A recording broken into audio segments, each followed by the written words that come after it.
Sinus एक ऐसा शब्द जो अब मैं दूसरे तीसरे हर व्यक्ति से सुनती हूँ, किसी के सर दर्द है या कुछ, मुझे साइनस हो गया है। सो ये साइनस है क्या, कैसे होता है, क्या हर किसी को साइनस हो जाता है जिनको ये लगता है कि उन्हें साइनस है? क्या ये एक मिसअंडरस्टैंडिंग है? एक्चुअली साइनस किन्हें होता है, किस कारण से होता है, और इसके ट्रीटमेंट पर आज हम आपसे सब कुछ जानना चाहेंगे। अच्छा, ठीक है। देखो, ये बहुत बड़ी मिथ है एक्चुअली, क्योंकि पेशेंट्स भी आते हैं हमारे पास, कहते हैं हमें साइनस हो गया है। साइनस एक्चुअली सबके पास होता है।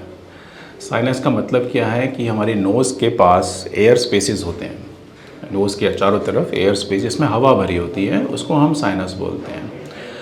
और ये हमारे फेस को हल्का रखता है, हमारी आवाज़ को एक क्लैरिटी देता है।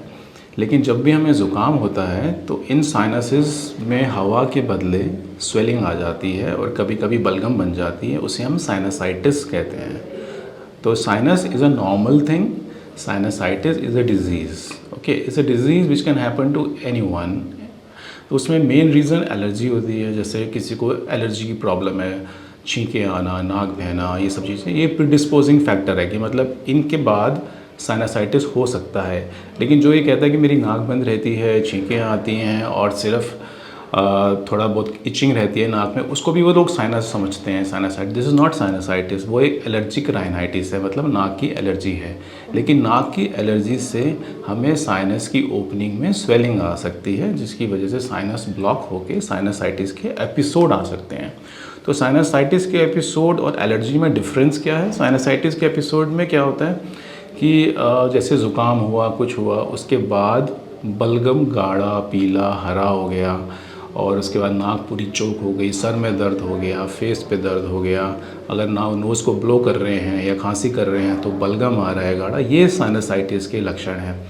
तो लाइफ टाइम में किसी को एक बार भी हो सकता है, किसी को रेकरेंट भी हो सकता है, किसी को ये भी हो सकता है क्रॉनिक चल रहा है, ठीक ही नहीं हो पा रहा है। जब ऐसी कंडीशन आती है तो हम उसमें इवैल्यूएशन करते हैं कि एलर्जी का कितना फैक्टर है, उसमें एलर्जी टेस्ट भी कराते हैं, ये देखते हैं कि और इन्फेक्शन कितना है, सीटी स्कैन करा के देखते हैं। ये सब चीज़ें जब देखते हैं जब चीज़ें काफ़ी सिवियर हों, रिकरेंट हों और क्रॉनिक चल रही हों। तो इसमें और बाकी चीज़ें कई बार उससे होता है कि नाक में एलर्जी की वजह से मस्से बढ़ जाते हैं, पॉलिप्स कहते हैं उनको, पॉलिप्स से भी नाक ब्लॉक हो जाती है, साइनस ब्लॉक हो जाते हैं और साइनसाइटिस बन जाता है। तो साइनसाइटिस होना एक थोड़ा एलर्जी वाला पार्ट, थोड़ा इन्फेक्शन वाला पार्ट, दोनों मिला के साइनसाइटिस होता है। और एलर्जी वाला पार्ट सिर्फ हल्का फुल्का ज़ुकाम, जिसमें छींके आना, नाक बहना, ये सब चीज़ें होते हैं, बाकी सिम्टम्स नहीं होते हैं। You can take some precaution रखनी चाहिए। जैसे कुछ फैमिलियल एलर्जीज़ होती हैं, किसी की फैमिली में हिस्ट्री रहती है कि शुरू से ही एलर्जी की प्रॉब्लम है, अस्थमा है, छींकें आती हैं, मम्मी को आती हैं, दादा नाना नानी सबको आती हैं छींकें, तो ये फैमिली में चलती हैं चीज़ें। तो एक एलर्जी टेस्ट करके हम आइडेंटिफाई करने की कोशिश कर सकते हैं कि एलर्जी किस चीज़ से हो रही है। इंडिया में ख़ास तौर पे डस्ट माइट और पोलन से एलर्जी बड़ी कॉमन है।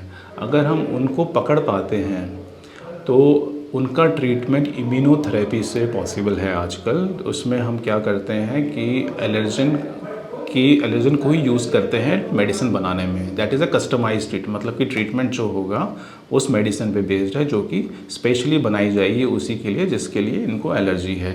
तो एलर्जी अगर हम ट्रीट कर देते हैं इम्यूनोथेरेपी से, तो चांसेस है कि हम साइनसाइटिस से भी बच सकते हैं, एलर्जी भी हमारी ठीक हो सकती है। और रूटीन में जैसे धूल मिट्टी का एनवायरनमेंट है या पोल्यूशन है तो उसमें मास्क लगाना चाहिए। And you come to know, patients को पता लग जाता है मुझे ये करने से मुझे कोल्ड हो जाएगा, मुझे ठंडा पानी पीने से कोल्ड हो जाएगा। अगर कोई कंस्ट्रक्शन का एरिया है तो उसमें ना जाएं।